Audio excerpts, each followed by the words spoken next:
Dans quelques années, ce petit bois aura disparu.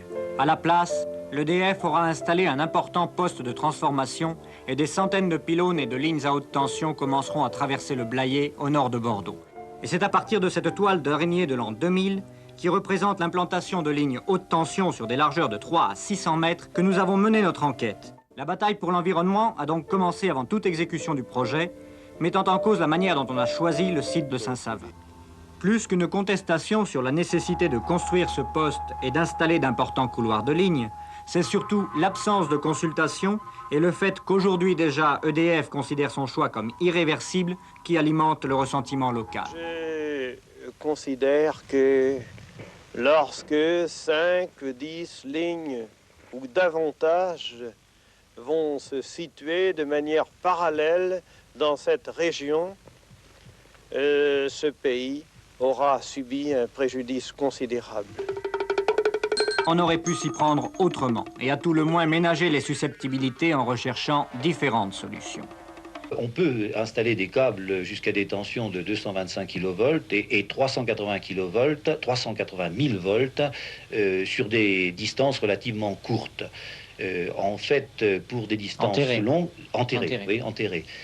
Pour des distances longues, il n'y a actuellement comme technique valable que la technique des lignes aériennes, en particulier pour des transports de plusieurs centaines de kilomètres, puisque, étant donné les puissances qui seront véhiculées là, ce sont des puissances qui seront véhiculées sur des centaines de kilomètres. Les nouvelles solutions, souligne d'ailleurs EDF, seront coûteuses, 10 fois plus qu'un réseau aérien. Mais n'y a-t-il déjà plus de recours possible à propos d'un projet sans début d'exécution ?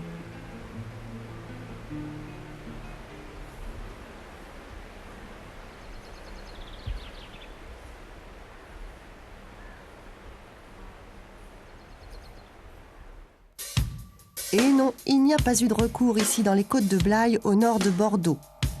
Ces lignes dont il était question il y a 22 ans, nous les avons bel et bien trouvées. Et nous avons retrouvé M. Corbineau, l'ancien maire de Sivrac. Peut-être qu'on en a moins peur maintenant, mais on peut dire que la région a eu très peur.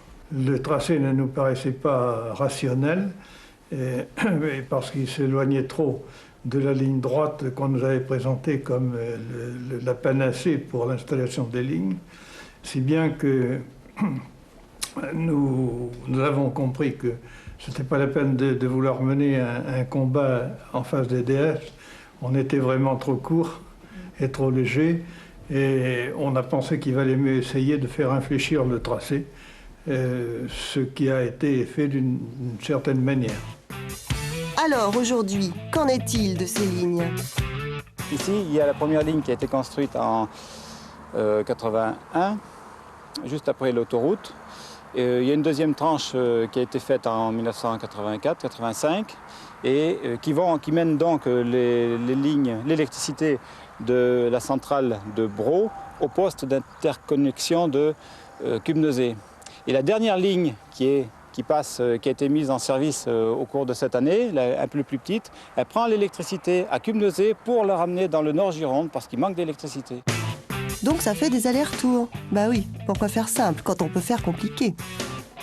Lorsque les lignes électriques à haute tension, ici c'est une ligne à 400 000 volts, lorsqu'elles passent dans le même sens que le rang de vigne, on arrive à toucher, à sentir l'électricité dans ces fils. Ah oui. Voyez-vous ici, là, on sent, c'est très léger, mais oui, ça picote. Ça picote un petit peu quand même. Hein. Et par temps de brouillard, pour les travaux d'hiver, je peux vous dire que c'est particulièrement désagréable. Alors qu'est-ce que vous faites alors ? Alors ce qu'il faut faire, c'est ce que nous a préconisé l'EDF une fois, c'était de mettre les rangs de vigne dans le sens des lignes. Il faut changer les rangs de vigne. Ah oui, voilà. c'est pratique. Oui, c'est pas très commode, mais enfin bon. Et une autre solution qui est peut-être beaucoup plus sérieuse, c'est d'arriver à mettre les fils, de relier les fils à la terre, chacun des fils. Ouais. Et le bruit ? Alors, le bruit, c'est surtout partant de brouillard, où c'est vraiment quelque chose d'assez fort. Mais bon, de toute façon, le bruit, ça peut être gênant que quand ça passe à côté d'une habitation, ce qui n'est pas le cas ici. Ça passe pas à côté des maisons dans cette région. Ici, non, bien sûr, on est en pleine campagne, mais vous allez voir dans certains villages où les lignes passent à 3 mètres au-dessus de la maison. Enfin, je veux dire, à côté de la maison, c'est très proche, quoi. Un peu plus loin, visite chez Monsieur Bayot, horticulteur, qui lui cumule les désagréments. Bien, j'ai essentiellement 3 lignes, donc celle-ci qui est une 220 000 volts, j'ai une haute tension à 400 000 volts et j'ai une ligne à 90 000 volts. Alors dites-moi, vous n'êtes pas très gâté, hein? Effectivement, ça fait beaucoup. Alors, en quoi ça peut vous gêner? Nous avons essentiellement deux problèmes importants. Nous avons du personnel qui travaille régulièrement sur ce terrain. Et nous avons également des canalisations d'eau sous pression. Et lorsqu'il pourrait y intervenir une rupture accidentelle, ça fait un geyser qui peut atteindre la ligne. Et donc ça pourrait électrocuter? Ça pourrait électrocuter une personne. Nous avons également, pour faire de l'irrigation, des cannes en aluminium qui font 9 mètres de long. Et lorsque une personne est amenée à manipuler ces cannes, il se peut que, comme l'aluminium est léger, il se peut qu'en faisant un mouvement jusqu'à la verticale, il puisse y avoir, on peut toucher la ligne et il peut au moins avoir amorçage. Tout ça vous déplaît, vous avez rouspété donc? Oui, c'est-à-dire qu'au départ de l'implantation, même bien avant, au cours de l'étude, nous avions demandé à ce qu'il puisse y avoir une nouvelle étude du tracé, au moins dans ma propriété, de façon à ce qu'on puisse éviter ce genre de choses. Et alors? Et ça n'a rien donné puisque les services de l'EDF n'ont pas voulu changer une virgule à ce qu'ils avaient prévu. Vous avez protesté contre le passage de ces lignes-là? Oui, mais en pure perte. Ouais. Mais est-ce qu'ils vous ont au moins dédommagé? Alors, ils ont préféré dédommager plutôt que de changer leurs études.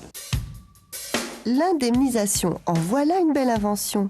Un peu d'argent aux propriétaires du terrain pour le pylône et le surplomb des lignes, une taxe professionnelle pour la mairie, 10 000 francs par pylône, et voilà, le tour est joué. Le dédommagement, c'est pratique et très économique. Vous n'avez pas demandé à ce qu'elles soient enterrées, ces lignes? Si, c'est une démarche que j'ai faite souvent. Et on m'a répondu chaque fois la même chose, c'est que ce n'était pas rentable et on a estimé qu'il valait mieux payer quelques indemnités aux gens et aux communes plutôt qu'intervenir dans une modification de la technique de distribution du courant. Aujourd'hui, la situation a-t-elle évolué? Que nenni! Enterrer une ligne à haute tension 90 000 volts coûte encore 5 fois plus cher que son installation aérienne. 20 fois plus cher pour une ligne à 400 000 volts. En 20 ans, la technique d'enfouissement n'a donc fait aucun progrès. Cependant, devant la pression de l'opinion publique, à propos notamment des effets sur la santé, les cerveaux d'EDF se sont enfin décidés à étudier la question. 200 millions de francs seront consacrés à la recherche pour la mise en souterrain. En attendant, EDF promet d'enfouir le plus possible de lignes moyenne tension afin de nous dégager l'horizon de cette embrouillamini électrique. Il faut être honnête et dire qu'on a eu quelques satisfactions de principe et que le seul fait qu'on fasse passer les lignes dans un couloir commun, qui serait un peu le couloir maudit, bien sûr, c'était quand même un progrès par rapport à EDF venant en disant les pylônes sont là, c'est le fait du prince.